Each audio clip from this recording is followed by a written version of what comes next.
Hello and welcome back. In today's video, we'll talk about JavaScript engine and JavaScript runtime. In one of my previous videos, we spoke about Chrome's V8 engine. It was very brief, so I thought we'll make another video and dig a bit deeper.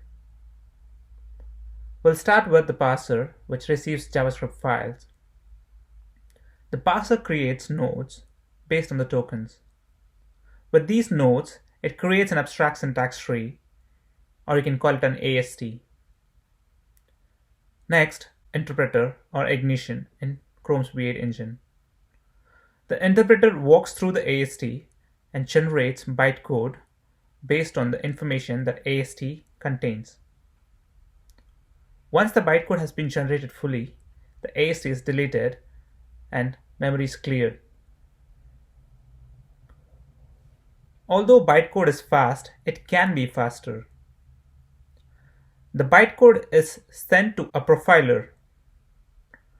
Profiler watches for code and certain repeated behavior and the types of the data that's been used. Maybe you've been invoking a function dozen of times. Profiler optimizes such code and make our code run even faster. Now that we have highly optimized code from profiler, other unoptimized codes will be sent to compiler, a turbofan, for further optimizations. At the end of this process, we will have our fully optimized machine code available for our computer to execute. Now let us look at some other components which help JavaScript engine. The engine consists of two other major components. They are memory heap and call stack. Memory heap, this is where memory allocation happens. Call stack. The call stack is a data structure which records basically where in the program we are. We will look at it in depth when we discuss runtime. Now let's talk about what happens inside parser. When parser receives JavaScript, it performs lexical analysis and tokenizes the code. And the code is split as shown in the video. The keyword is separated, the assignment operator is separated, a variable is separated, and the value is separated. Once parser does this, an abstract syntax tree is created. Here is an example for one such tree. I'll be giving the link to this website in the description. If you're curious, you can go and have a look and play around. I really hope that you understood everything about JavaScript engine. Now, let us look at JavaScript runtime environment. You can think of the JS environment as a big container. Within this big container, there are small containers. They are the components of the JavaScript runtime environment. Let us see one by one. The first one is V8 engine. You know about it. The second one is memory heap. So memory heap holds all the data, variables, function, declaration, and etc. The third one is call stack. Call stacks holds information about any actionable items or function calls.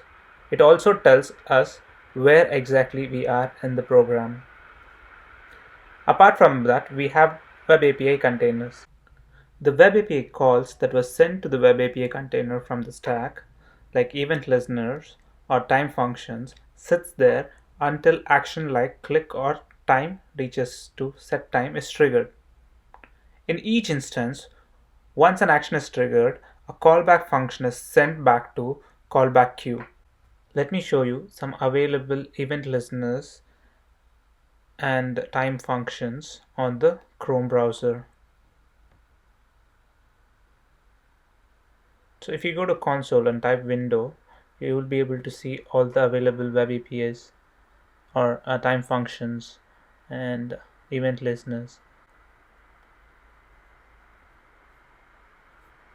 So here you can see set timeout, set interval, and many more.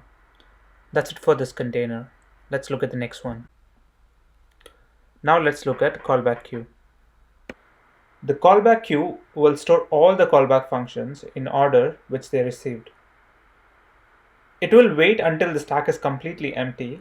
When the stack is completely empty, it will send the callback functions at the beginning of the queue to the stack.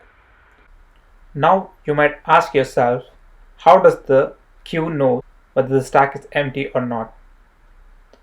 So I will introduce you to event loop.